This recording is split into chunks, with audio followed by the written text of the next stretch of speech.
Boom! You are live and direct with Arthur. How are you, Arthur, today? Good, mate. I'm doing the best I can amongst the fiction. Yeah, amongst the fiction, it's always that. For sure, we're always confronted from one day to another with some kind of nonsense that reminds us to, that, And, yeah, uh, and we're and all there. that, and all hindsight, I'm always looking at being a hypocrite and Yeah, seeing how compromised that, you that's so important. You just don't let that get you down. You just, as long as you've got a dream that's greater from that good heart, that bigger picture, which is the remedy, which we'll talk about at some stage. You can build up the power of the remedy that will then, well, it's transitioning life from the system to a off grid, back to earth, down to nature, where it's always existed. It's like we've never we've never lost it. It's just we've just gone to sleep. gone to sleep, deep sleep. Anyway, we're gonna start tonight with a comment that I received from Nomo no cry no man no cry no man no cry. I got it now. So it says, "Hi Arthur and Jenik, and thank you for another interesting video which raises important questions. Is it not asking too much to all be like Ulysses on the mast? To be so disciplined in focusing our intentions and thoughts? Can we all be Buddha? Jesus sacrificed everything on the cross up to his life. He overcame fear of loss and fear of death. Are we all up to the task? Is paradise only for the very happy few who can put on so much energy and effort? Is it a question of merit? Is it for a super elite? How many of us are willing to sacrifice themselves? Are you sure it is not sadly yet another cult with the goal never to be achieved, supreme intelligence, building another system on the way to another island? Arthur said we already have it all, so why so much asshole? All the best to you both. Why so much? What? Sorry, what was that last word? Why so much Arthur said we already have it all, so why so much asshole? hassle? Asshole. Yeah.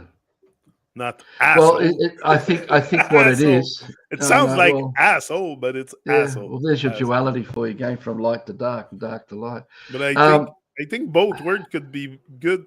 So why so much? Yeah. So both words could maybe be good in the context. well, I think the first thing, yeah. Well, apologies. I was just focusing on this. We all do have access to the good heart and the virtues. Some of us have a stronger bond with it or connection. Others, it's sort of a bit more flimsy or a lot more flimsy, whatever. But there's this conscience that plays with us every day because we see those of us who are thinking, you trying to use the brain to step outside the programming, start to see things aren't right. Now, a lot of people who have woken up over the years have always felt that there's something not right, and they've pursued to try and work out what it was. And so the conscience is going to make many of us look like as if we're creating another cult as we talk about what it is that we've discovered in accessing the system. Now, the thing that's really important with Arthur, this man, is that I intentionally unplugged from the system, which not didn't just mean commercially. It also meant that I had to sacrifice the ego so that all glory goes to the dream that I'm living for, which is life and nature, which is how we all should have been brought up like that, and not on me.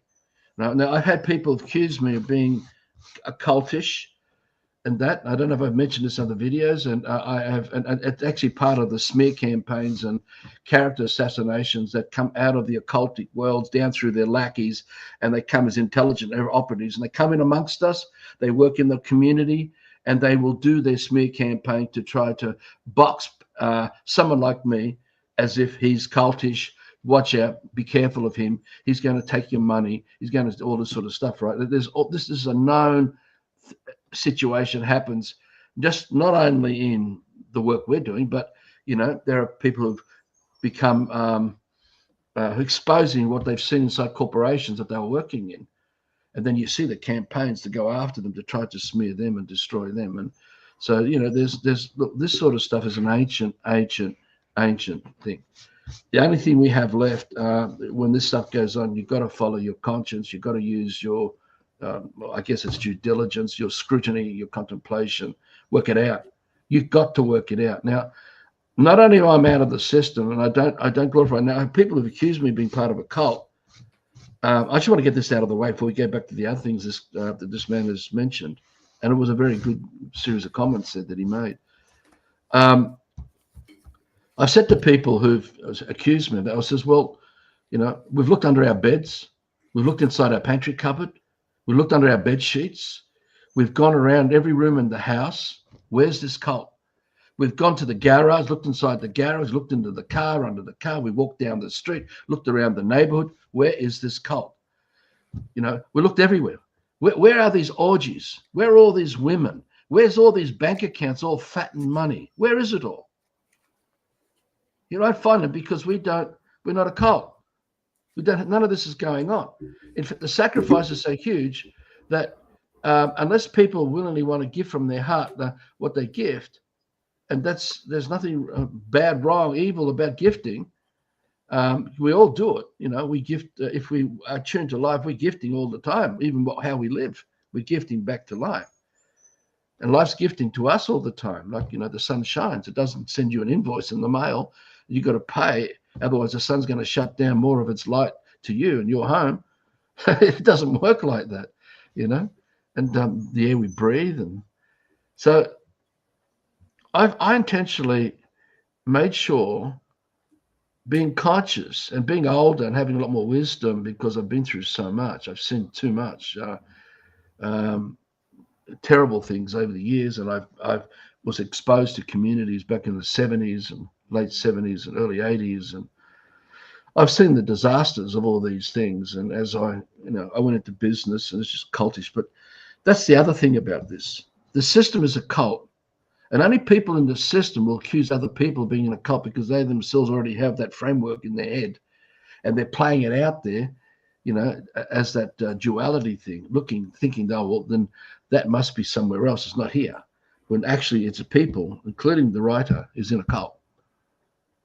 Anyone in the system is in a cult. Every facet of the system are cults. They're all sameness models. They're all designed from being programmed to follow a certain fashion, a certain music, a certain, mantras, rhetoric. These are all cultish because they all came from outside, inside, and then we started being what was told us outside. We start meeting that and acting in those cults. So, you know, making money, banking is a cult.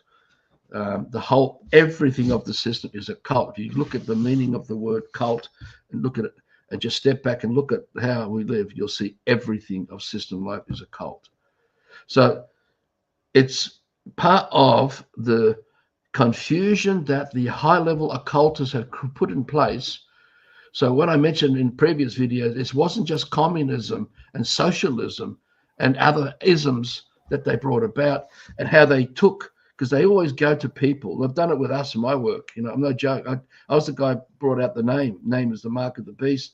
Brought out all the name stuff back in 2005 and started showing it. And then eventually we had an intelligence operative who came as a transvestite called Kata Gaia.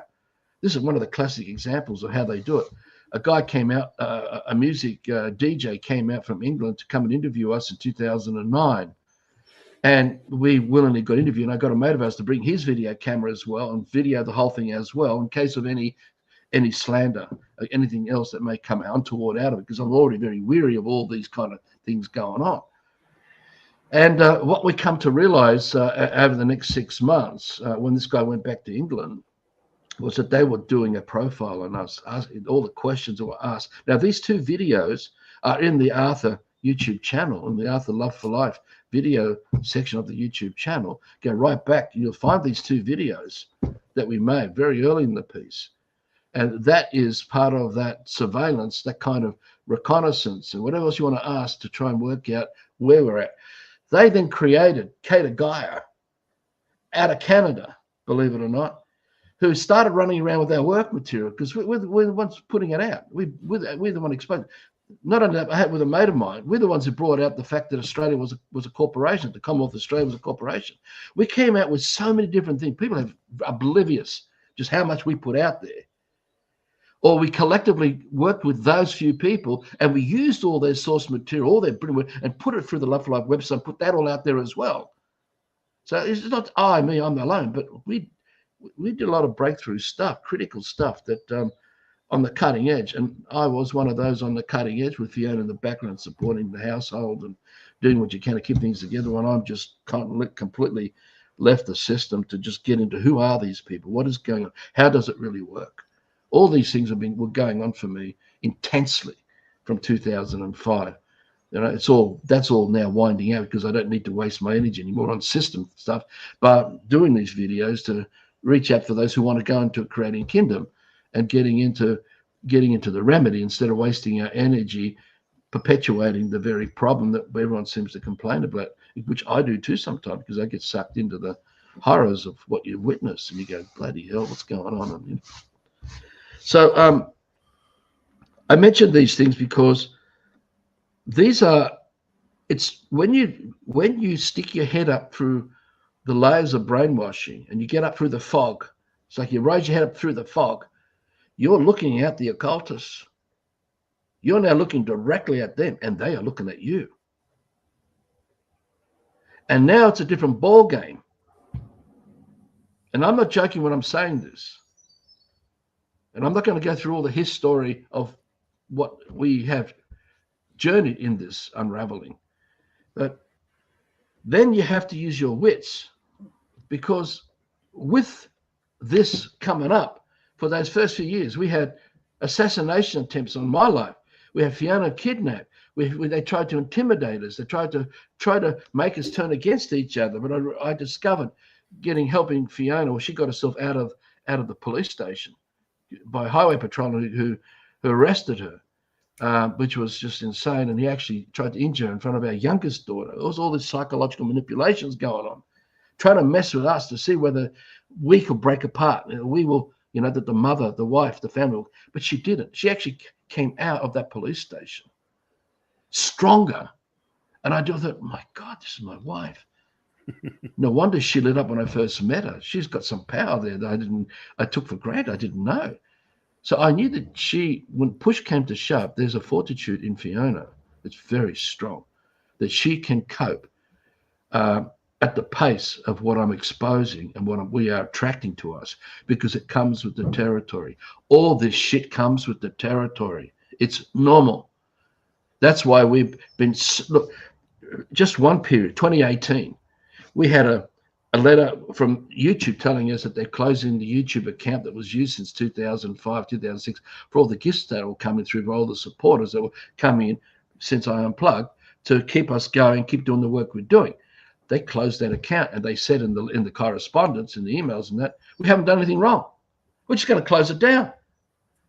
Scribd was another one during this 3-4 months period during the middle of 2018. Scribd is where you host documents and you can embed them in your website. So you can actually see a whole document. They said that we were promoting hate crimes and anti-Judaic stuff and all this stuff. And I said, well, we wrote to them. Where's this evidence? Show us what it is that we're doing. And they never replied. They just told us what we're doing and they just shut down the whole Scribd thing. On Facebook, we had 45,000 followers. I can't remember exactly the numbers now on the Arthur Cristian Facebook wall. And that got reduced down to like 1,400. Just now, okay, fine. And then the limit of the 5,000 Facebook friends started dropping. And people were writing and saying, why have you removed me from the Facebook friendship? I said, I haven't. And so you look in and you're discovering that the numbers from the 5,000 dropping down to 4,000 or 3,500. I'm not joking. This has happened over a period of weeks, just wiping people out. And that has been going on for years, even up until now. That's still going on. But we had such a backlog of people wanting to become friends, I just would go in and add them in. And when other people would contact me, let me know who they were, I put them back in, or I had to wait, or I had to whatever to let them in. Now, what that's also going, the ghosting. So when you're posting something on Facebook, it looks like I'm in the network, but I'm actually in an isolated 3D Arthur Christian Facebook wall with no connection to anything out there by those little bits they want you to connect out there. And they have a few intel operatives posting comments and make it look like there's a communication still going with Arthur in Facebook, when really it's nothing like it used to be. And you'll find that that they not only do that, you get intelligence operatives who will then come into your Facebook walls and start to create controversy, create arguments. Now, we had this one Facebook Kindle group, which is one of the only ones still remaining, because we lost 5 Facebook groups, and we lost the Arthur Christian Facebook wall because it got hijacked with a fake front of a Nigerian someone who took it. It was all bullshit. It was all intelligence operatives. And the whole history of Arthur Christian's Facebook going back to 2006 was gone. And this guy started changing some of the posts, started putting his own photos in. You can see that if you go to the loveforlife.com.au website, you'll find in the news section, as you just scroll down a bit, you'll find the news section. And in there, you'll find the links to Bono, whatever his name is, Arthur at the end of it. You click on it, you'll still see Arthur, some of the main stuff. And as you start scrolling down, you'll start to see some of the Arthur stuff. You'll see that some of the photos have all been removed and altered. But the comments are all still there. And all the comments have nothing to do with what this guy's put up within that thread. And this goes on. I could exasperate all this, but no, that happened. That's been happening. Then we had YouTube channel. During this 4 months, during 2008, videos started slowing down. Video started going out of sync. Audio and video were going out of sync. Distortion started appearing across when you're listening, or it wouldn't load up, or people who were searching for, who've written to me said, we can't find your YouTube channel. We know your link because you've given it out there through your mailing list. We can't get to it. And then we get other things where pornography starts to appear in amongst the video. No joke. Real sexual stuff, just suddenly appearing in amongst the, what? What? And so that happened during this 3-4 month period. Then on top of that, Fiona receives a letter from the real estate agent, because we were in a rental property during the battles, during these years of where we had this, $6 million stolen from us in today's values, going back to when all the shit started in 2003 with the tax department and with the Commonwealth and with the Macquarie Bank scams. And I won't go through all that, explaining all that. That's all can be found on the website if anyone wants to find that stuff. But I happened to lose my train of thought here. But the reason, what the letter that came from the real estate agent said that the owners of that property, which also owns the property directly next door, we knew they were investment properties, and their plan was to keep it for years and years and years. We already were there for something. Like we were there from 2005 till we had to vacate in February 2019. So we were there quite a few years. They said that the owners were under financial duress and that they need to sell the properties and to solve some of the problems. And I said to Fiona, there's something wrong here. I don't feel right about this.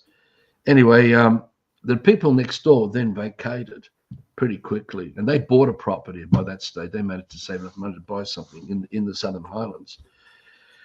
They went in, the agents went in with whatever, the owner came down, they quickly cleaned up, tied it all up, put it back on the market and rent it, and put it on the rental property again. I thought they're going to sell it.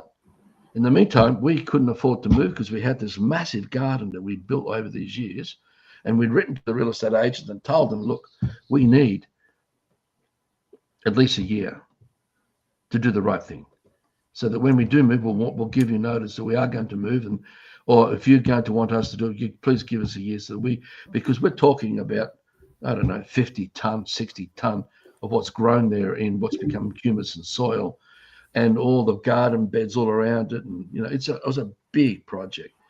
So we were given a couple of months, if that. When we finally vacated it, and we had helpers from America and Canada and from Australia and others, and that's when I got injured during this period, and I became incapacitated. I couldn't actually do any real hard work anymore because I smashed my ribs.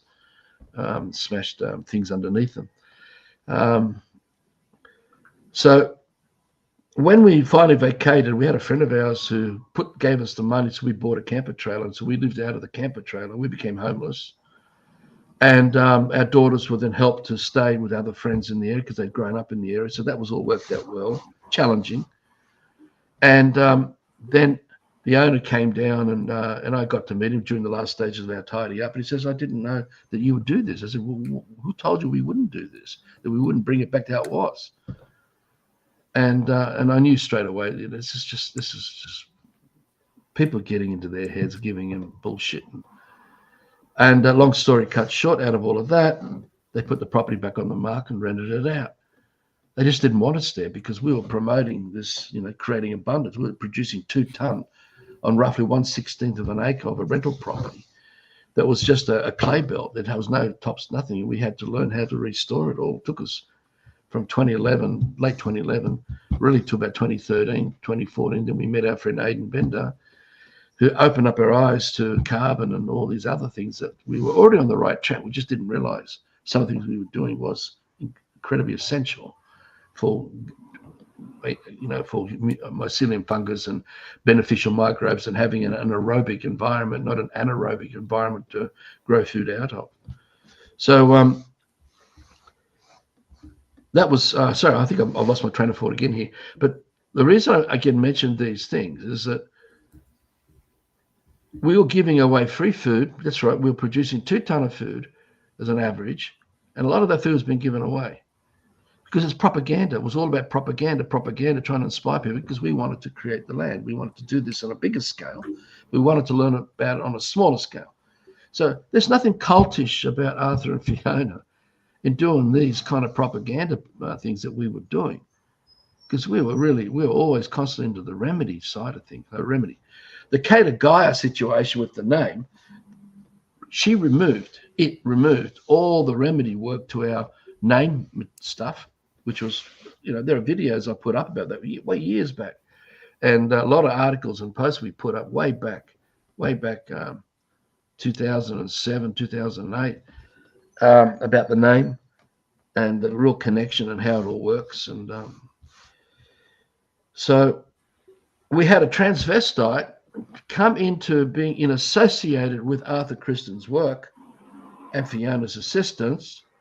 I immediately created a disassociation post on Facebook and posted it everywhere, including the mailing list, where I could, and put out to say that we have a dissociation from Kata Gaia, and that what's going on with Kata Gaia has nothing to do with us, even though they're using our material, our mantras. Now, it's very important I talk about these things because it shows you why we are not cultish. It's because I studied, one of the things I studied during the years of Love for Life was this Laurel Canyon hippie flower power movement that a guy who was doing a PhD or something like that researched it, not looking for conspiracy or anything. It was just research. Who were the people? How did it all come about to start the hippie flower power movement in America? What he discovered in doing the research, he came across this area, Laurel Canyon, which is up in the hills or mountains of Los Angeles, an hour's drive out of the heart of the city, or whatever it is, hour and a half, I don't know what it is. And there was a military industrial complex inside Laurel Canyon.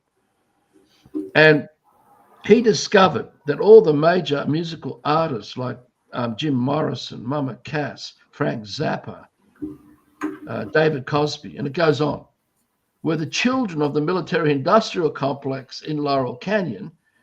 And when he told me about this, and when I was looking at the work, I realized there's a big problem here, and I got to see one of their psyops. What they were doing was they were hijacking the real freedom truth movement that started in America in the 50s, and all their mantras amongst the growing movements of people. Remember, we're talking about anti-Vietnam, the anti-Korean War. We're talking about all kinds of terrible things going on. People wanted to maintain their sovereignty. They did not want anything to be associated with all these other private corporation infringements and government infringements. So there was a real freedom truth movement growing in the 50s and into the 60s in America through word of mouth. It wasn't in mainstream because the people behind all these problems are controlling everything. They only let through what they want to allow. If there is someone or some group they're not under control, but what they're doing benefits their agenda and the outcomes, well, they'll allow that to play out. But generally, what was happening, the flower power movement was used to hijack the mantras of the real freedom truth movement, and by association have it with orgies, free sex, free love, drugs, booze, alcohol, dropouts, space cadets, and everything else that could possibly be played out. So that other Americans in mainstream, because this is all now in mainstream, all this is played out, even through the fashion industry, and it just goes on, who come across the mantras, they will write off because of the association with hippies and all that stuff, they'll write it all off. So even if they hear those mantras coming from the real freedom truth people, generally speaking, people will write it off because that psyop has been working. Now, that was one of the major reasons. Now, not only did they do that, but then the intelligence operatives that were David Cosby and Jim Morrison, that people would come to them and talk to them as if they're one of them. They're one of us. And they would talk to them about what their plans were, what they're doing, who they're mixing, where they're going. And so all that intelligence gathering was then fed back into the networks.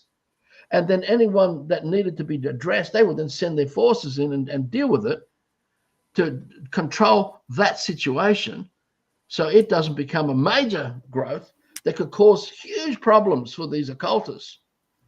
People call them Zionists. You can call them whatever you want. They have to control that. Now, I've seen that with the One Nation Party in Australia with a woman called Pauline Hanson behind it. The same things happen here with that under a different situation, but the same events played out with the rednecks in Australia, who are all people who were, this is just to show you, when people think about Arthur Cristian and Love for Life and the work Arthur's doing, you've got to be able to realize that there's so much at play behind the scenes that you may not even notice, where the manipulations are being played out, and it comes into your private life, it comes into the area where you live, it'll come into media. Some of the mantras will be used even in politics, and by prime ministers and presidents, and you even see like the flat earth thing. You hear them, they make jokes about flat earth, and we've seen Obama make jokes about flat earth and all that stuff. There's a reason for all this kind of whitewashing.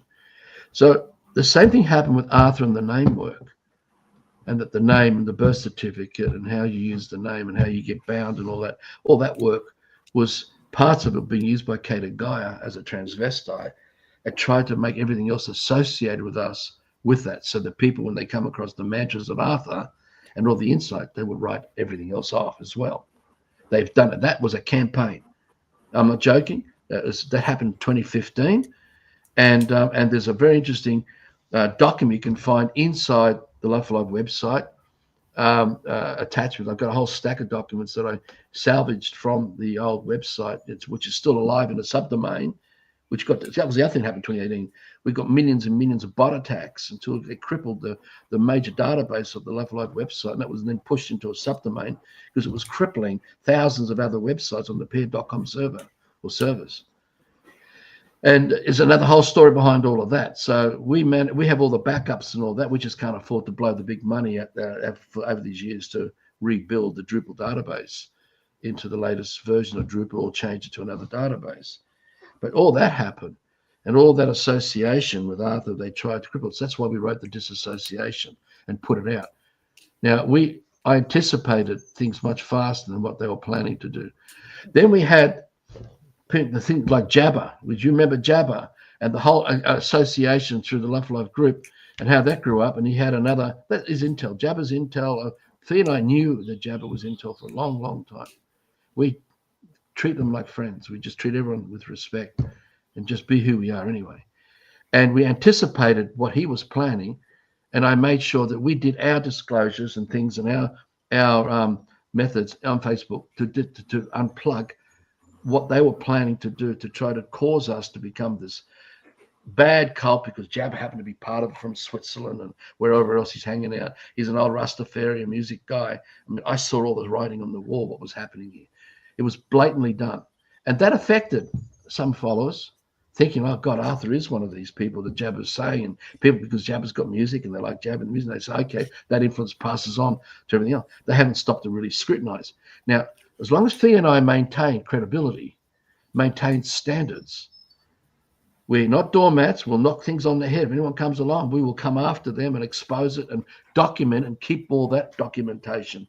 So it's out in the public domain for those to make sure they're not going to use slander against us down the line or come up with some bullshit. And, so we have done all this over the years, and it's been very intense to this point where if you haven't got any common sense and realize what has been thrown at us, you won't realize that we're not cultish just because we have passion.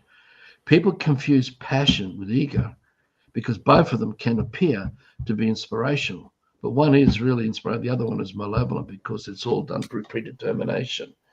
It has it's designed from the darker side of life, the manipulations which I've covered so much already in our videos.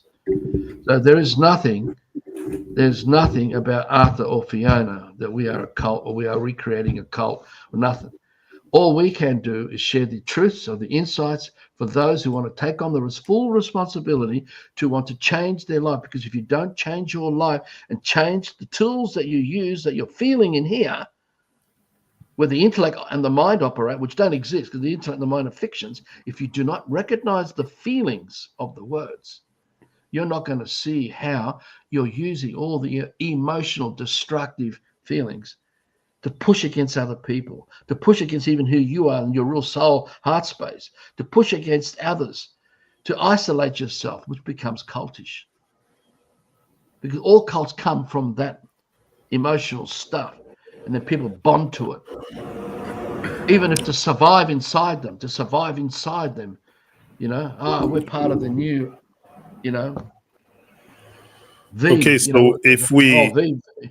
if we all like been programmed from birth and pumping stuff into us and stuff, how do we come to a certain age at one point and realize that we need to put that Ulysses on the mask? Because the comments referred to more the way I see it is not, it wasn't an attack on you or Fiona saying you were cultish or anything, but more like if we ourselves individual go on and on a quest of finding our true self or the truth about the world or stuff, we might just be recreating a new cult. You always say it's a cult of oops, or going from one island to another island that sometimes you think is a big land but ends up being an island. Island is the emotional stuff. How do we clear our own confusion concerning Very simple. the fact that we don't want to recreate another cult if we're always jumping from cult to cult? Is there a middle place where I can exist? There's no middle place. There's no middle place. It is simply the good heart and its virtues. And if you know it and you work with it, it doesn't create cults. Because there is no narcissism, there's no self-centering, self-obsession to create the vortex within the darkness that builds up the cultish energies. And because in all that darkness of the system of that island is what we've given up. We've forgotten who we are, and it's what plays out in our everyday lives with other people. If you cannot work out what the good heart is and stick to it and stay true to it, so you know what trust is, you know what honesty is, you know what sincerity and purity and all these other good-hearted elements, if you don't know them, you'll still be confused. And it's only the doubt and the uncertainty and the distrust and all that that'll have you think that other people who appear to be doing the good work could be cultish, because you don't want to take the full responsibility in your life to change how you are, and in that true light see what someone like Arthur's doing. Because unless you walk into that heart space, you're not going to know the truth. You'll still be manipulated. You've still got the island and the sirens in your head. And it's only the island and with the siren that has you think like this. It's still part of the intellect and the mind that try to control and dominate your vessel. So it controls the movements. It's like a bloody robot. Oh, I cannot go in that direction. I can only go in this direction and move forward. And I'll follow my leader wherever my emotions take me. No disrespect. But when you think like this, what you've written from that reader, it's exactly what it is. It's exactly what it is. Look at it this way. We have every generation full of mothers and fathers who love their children. It goes back hundreds and hundreds of generations. They all love their children. They all dream for their children to do greater things than them. Look at the mess we're in today. We all come from mothers and fathers, many who love our children, love us. But they're compromised, they're confused, they don't realize the insidiousness of how much the dark side has sipped into the light to mix in the things that we talked about in this series of videos. If you cannot unravel which is which, you will never ever get away. And what happens with people in cults, they try to bring down other people who are trying to break away. And they'll try and bring them down and accuse them of all kinds of stuff. That's all cultish. People who come from my heart space don't waste their energy on all this stuff. I bring it up because I have a profile on the internet, and I've had one for a long time. And it was our Love for Life work had over 440 million unique IP addresses hit the homepage up until about 2017, mid-2017. That's how big it was. Right? We're talking like a little dog biting the ankles of a giant because we're inside the 1% of the bigger profile websites. But the bigger ones, we're the little biting at the ankles of these things, They didn't want us there. And the effort they put in to try to mess with us and how much they've created silence and distance to all our work. You hardly find anything to do with Arthur Cristian on the internet anymore anyway, because they have taken the time and the years to try to break it down and do all that stuff. It doesn't bother me. It's not my problem. It's not my issue. It never will be. But that's what does go on. So unless you notice these symptoms, you ain't going to ever wake up and break away. What will you'll do? You'll just wake up and go to bed and still be a system drone. You'll talk about freedom, but you still go to the shops. You'll still talk about peace and truth and not, but you still go to the shops. You go and buy that one pen that needs tens of thousands of people.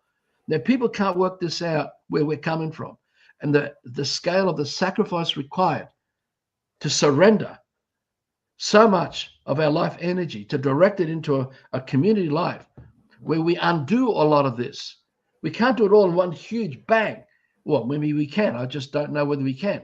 There are not people up for that. If there is enough Ulysses out there to do it. But this stuff really is at the core of my greatest passion and everything I do. It's best to look at what the work and what people do and how they walk in the talk than looking at just their personality, their character. And because you're hearing things, you try and associate, that could be cultish. Get to know the man. Come and work with the man. Come and work and live around us. Come and bring a motor home and come and stay here for a while. Get to know it. If you don't, you will never know. And anything you think will not be the truth, no matter what it is you're thinking. And that is all through the system, this stuff. It's throughout every suburban area.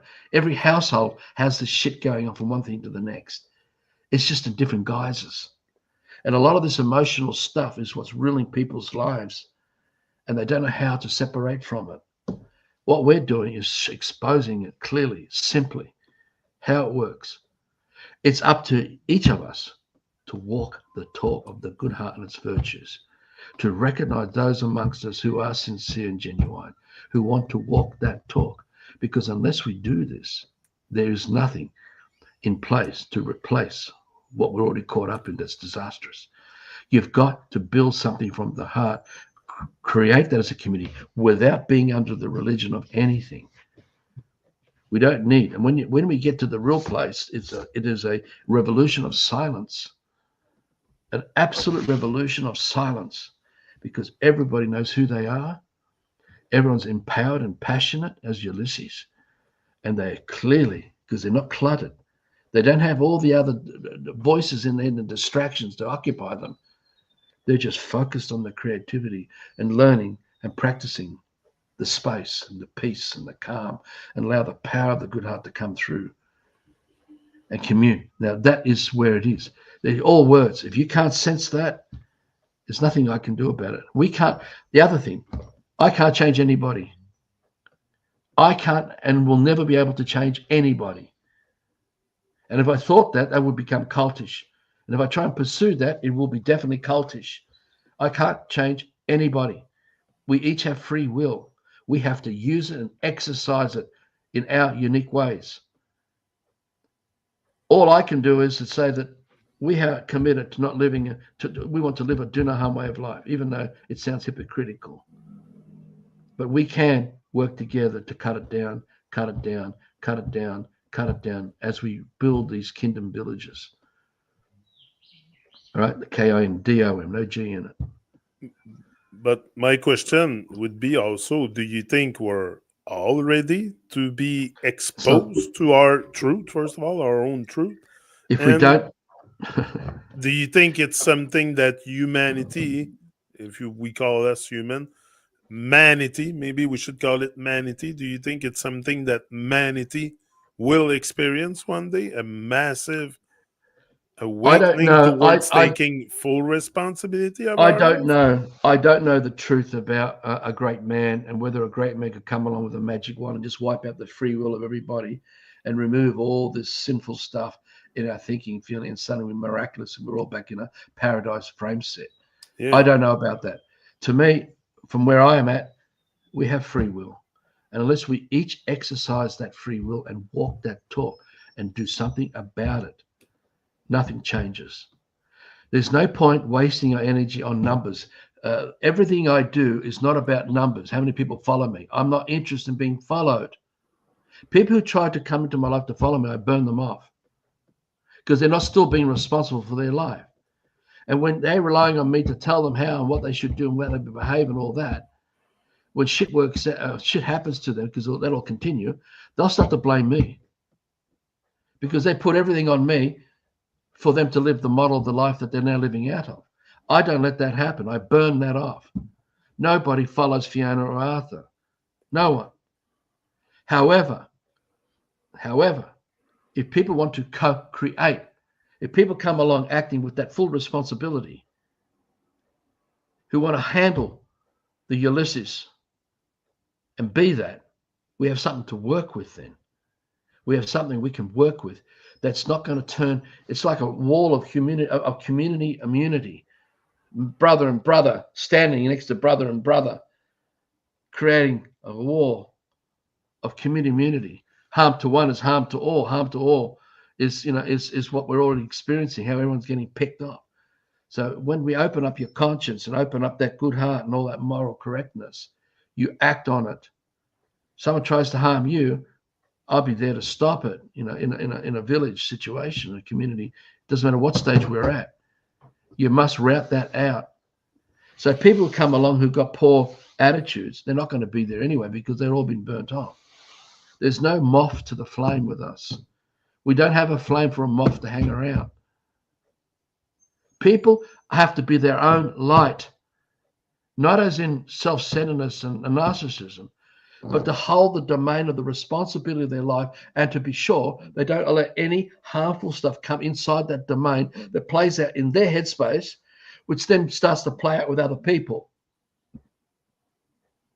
You don't do that. We just don't go down those roads. The standard is stop it. Each of us stop it. And those who want to come along and get party to that, they come as a co-creator. There's no leader that way. Sure, we can be custodians. We can be wisdom keepers. We can look over and, in my case, I would like to consider that I would be wise enough to point out when I see that emotional stuff appearing, that I will confront and point that out, is show it to them.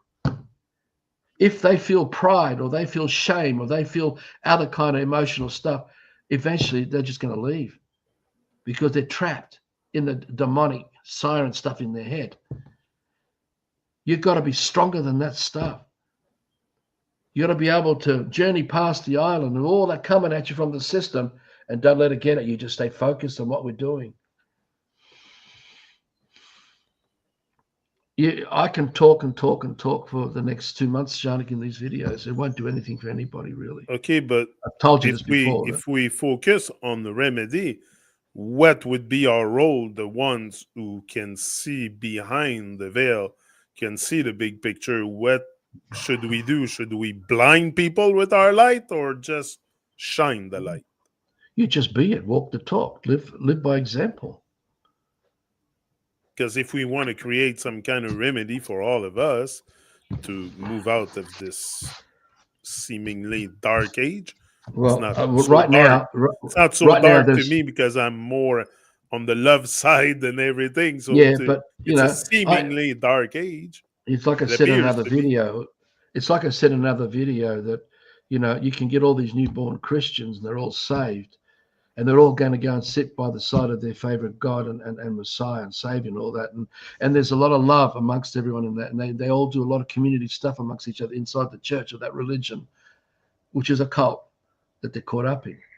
But all that time, they're all doing this. They're all consumers, materialists. They're all tapped into the system. They're still involved in the commerce. They're still involved in everything that causes all the harm. And they need to do that because that's what gives them the evidence to keep reacting back to their religion and keep them trapped in the cult because they can't embrace it.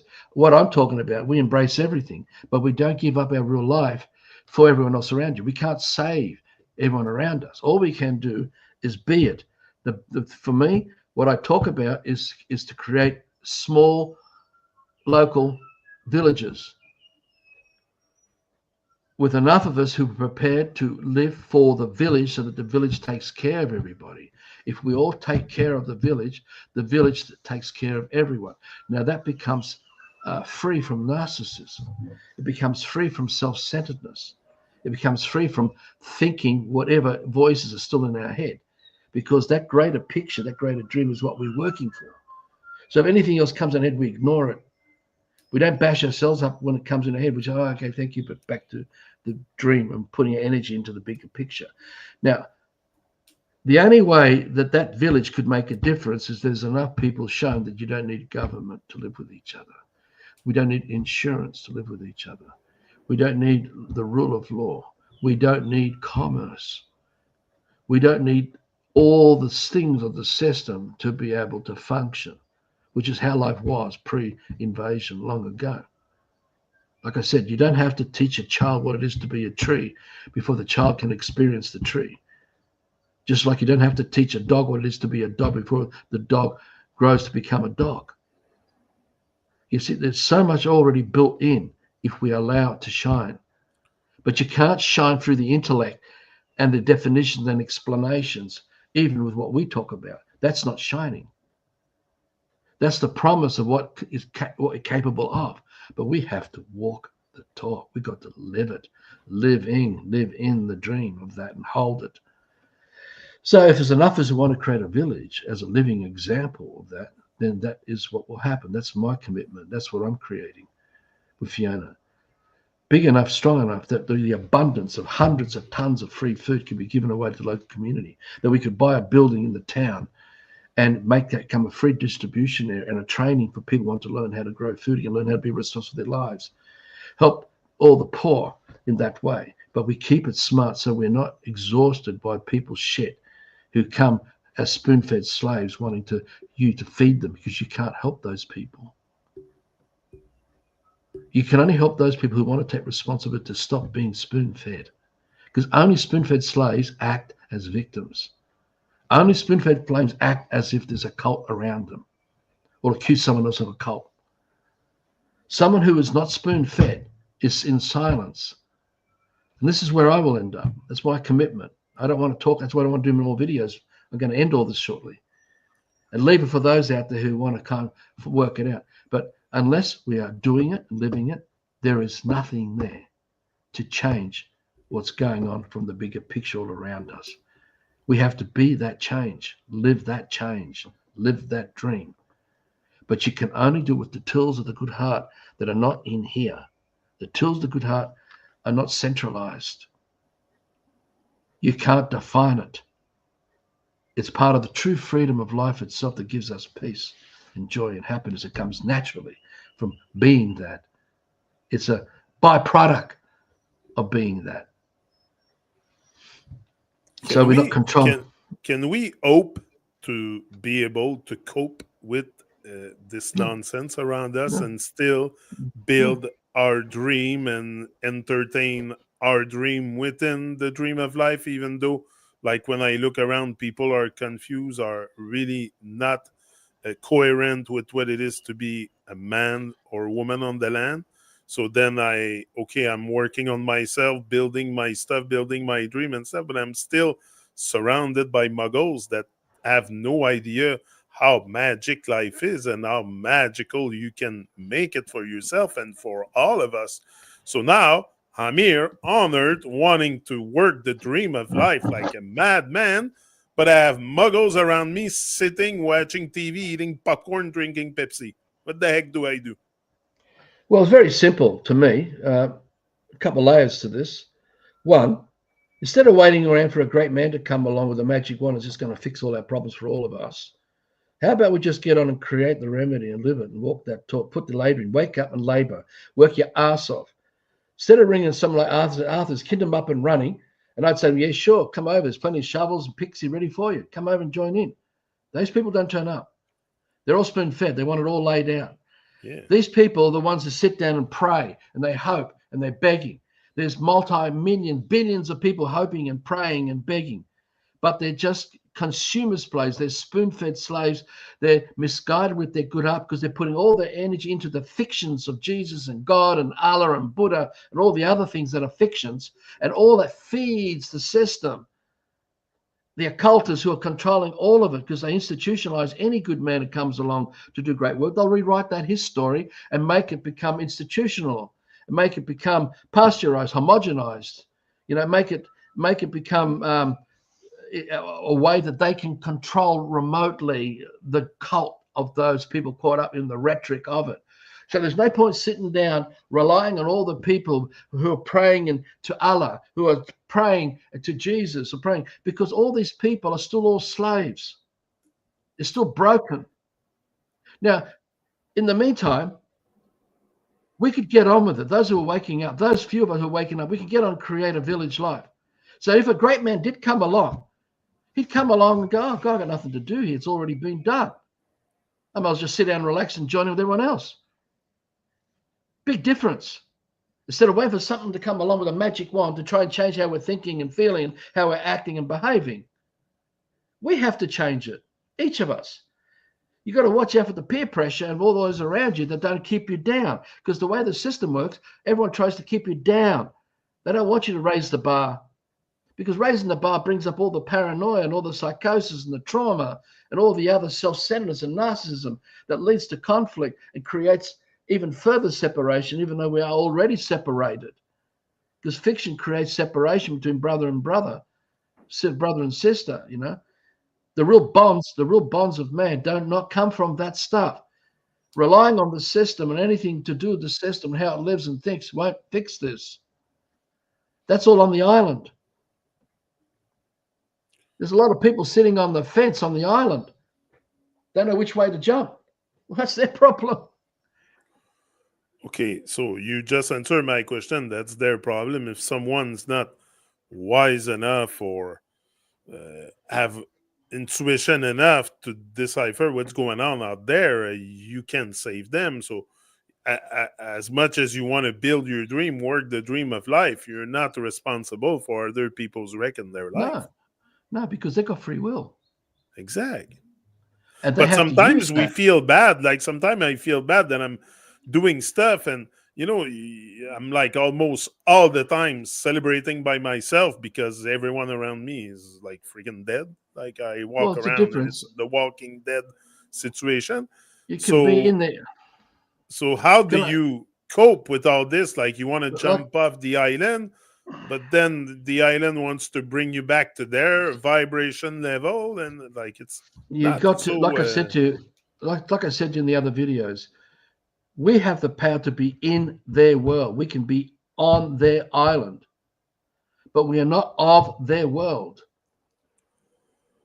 We're not Okay. controlled anymore by all the emotional stuff that's formulated English languages and all the alphabet languages. We don't listen to anything of the alphabets anymore. because it carries all the emotional powerhouse stuff that undermines us and destroys us, and we're not conscious of it. So I can be in that world, but I don't let that world steal me, hijack me, derail me.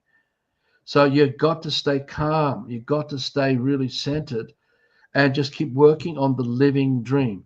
So we're on land, we've got acreage and all that, and we're responsible to turn this into something that is a living example of what it is to be not of their world.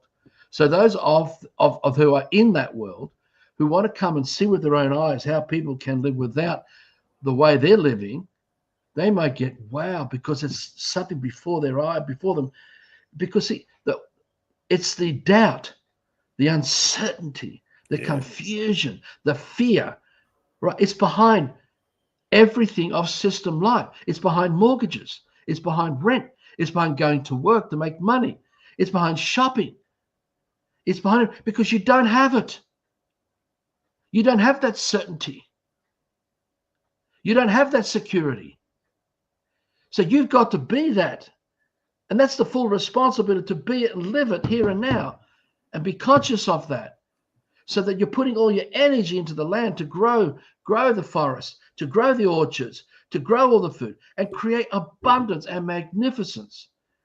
That's why this property is going to have running water all the way around it. And as we acquire other properties to take it across to the river, so we bring in the whole river into the whole thing, we may end up with 600, 800 acres. I don't know what it is. I don't even think about all that. I just one thing at a time, one piece, look after that. It starts taking care of the next and the next and the next. Look after Arthur and Fiona. We look after each other. Someone else comes along, they'll look after it and starts taking care of themselves. But we're working together with a common goal. We're not sitting there playing out all the doubt and the uncertainty and distrust. So much of the talking through all the podcasts is about the doubt, the uncertainty, the distrust, the confusion, the complacency, the apathy, the denial. It goes on. The podcasts, even you don't create the remedy. All our talking ever since we started talking about freedom doesn't create freedom. People have to come to it, and they've got to sense it, which is not in here. You're not going to fix it in here. They have to be able to start relaxing and start feeling it all around them, because that's as far as their consciousness will start to spread. And when you start expanding your true consciousness, naturally, and you can't define it, you can't explain it.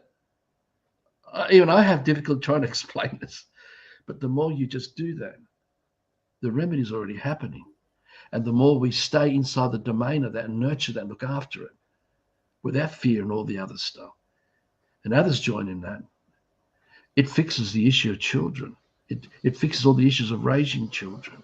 It fixes up the relationship issues we have with each other, because the good heart and all its virtues is what we work with to deal with whatever we have to deal with, to resolve whatever it is that needs to be processed as we expand and expand and expand. You can't do it in here. You can't come armed with an encyclopedia of constructs and concepts and definitions and talk about it, because it doesn't change anything. And those people who are like that are spoon-fed slaves. They're all addicted to the system. They're all on the island, broken. To become Ulysses on that mast, you got to be it. You have to be willing to face it and go, I feel the emotions. I can feel the seduction of that. I can feel that offering of distrust or loneliness or emptiness or nobody loves me, or I can feel, because there's so many different scripts that come with this shit. But you start to notice it and you go, well, thank you.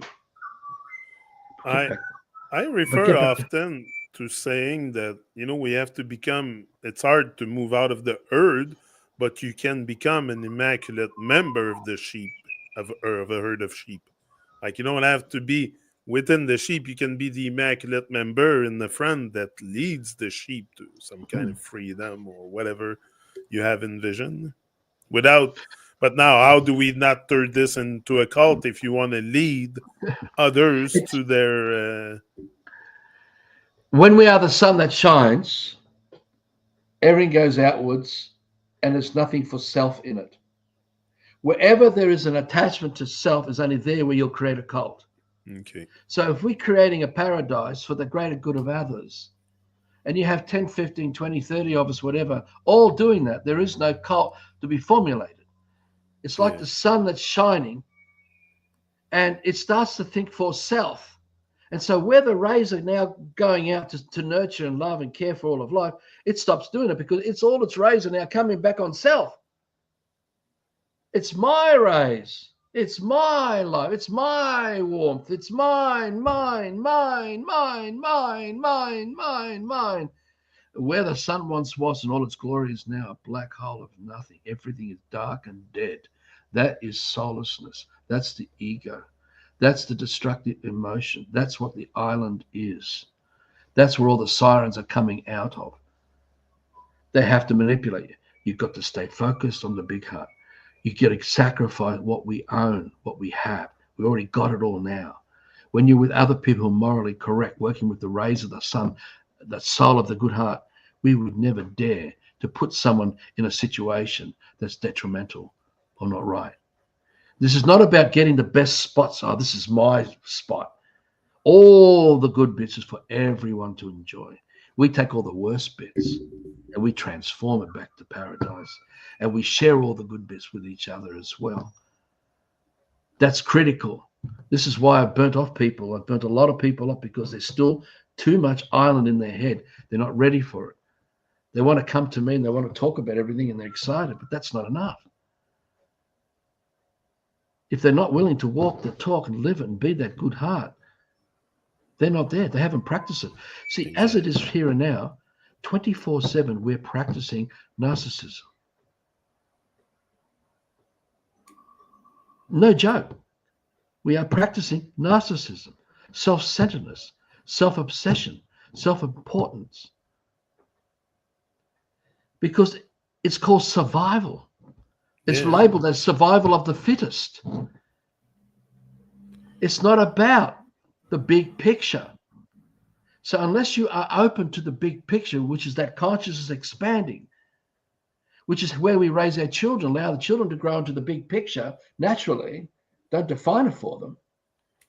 That bigger heart, that bigger responsibility grows. And that as big as we hold it, we wouldn't dare let anyone play out narcissism or self-centeredness or self-obsession in the domain of that dream that we hold, that we're accountable for. I would never let it happen. I'd go and confront it to the point if the people who are doing it continue doing it, they'll have to move on. Because that's going to alter and sabotage and undermine what this is all about. Meaning they're not ready for that responsibility. When you are narcissistic, you're a vacuum cleaner. You're a parasite. You're a leech. You're a vampire. You can even do it in silence and still be like that. But when you're truly free from all of this shit and you're just willing to just serve from the heart, forget the words. You work it out your way. How that sun shines, where the rays never turn back on self. The soul is alive. The man is Ulysses. He's part of the. Do you realize the 300 Trojans? So will humanity be forced to wake up if they're forced in survival, in real survival? Forget humanity. The great man, went into the system. He was on the island that we call Galilee and Nazareth and Jerusalem. It was all on the island. He went in to their world. He wasn't of it. But everywhere he went, all his work, he was in it. He was on the island. He didn't leave the island. He stayed on it. And the island killed him, tormented him, tortured him. Because that's what happens on the island. And the island transformed his great work and created more island stuff through the cults of what they created, because it's all cultish. Yeah. So don't expect anyone to come along on the island is going to suddenly wipe it all out. It's not going to happen. Because people are so used to being weak that they give up the responsibility to be accountable for their actions.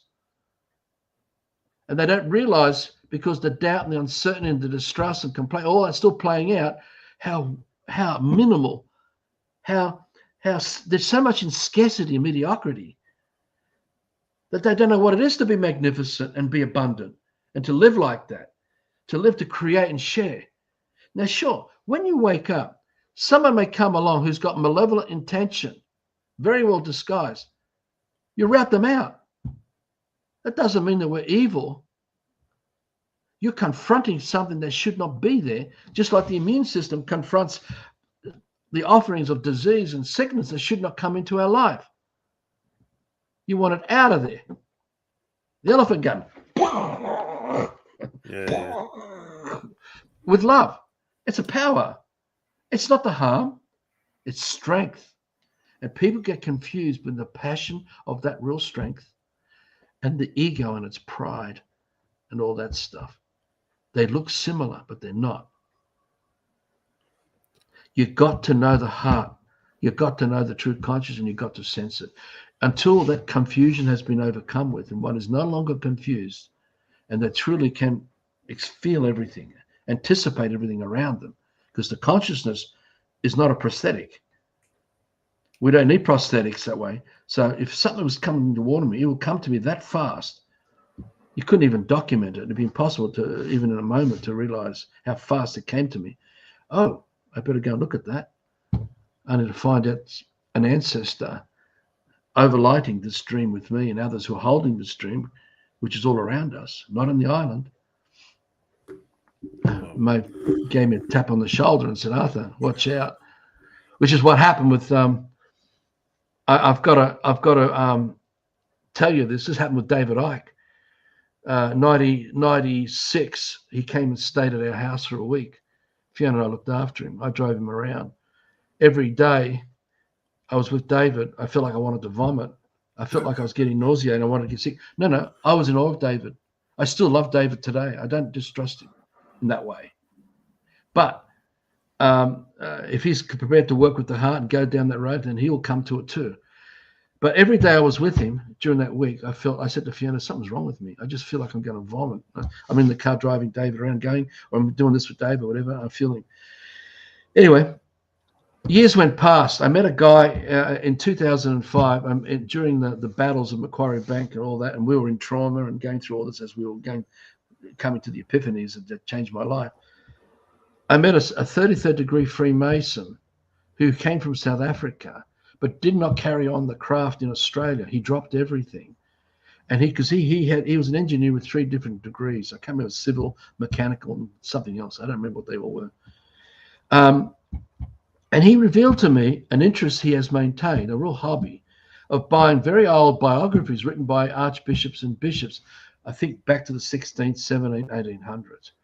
And in the back of these bibliography sections of these books were the explanation of the meaning of the letters, which is what's used by the initiated when they talk to each other, which goes over the head of everybody else who don't recognize what's actually going on.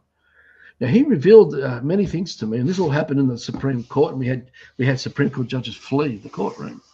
Didn't help me win the case. I was still too dumb and stupid to work out what the hell was going on. I needed to go through all this to work it out.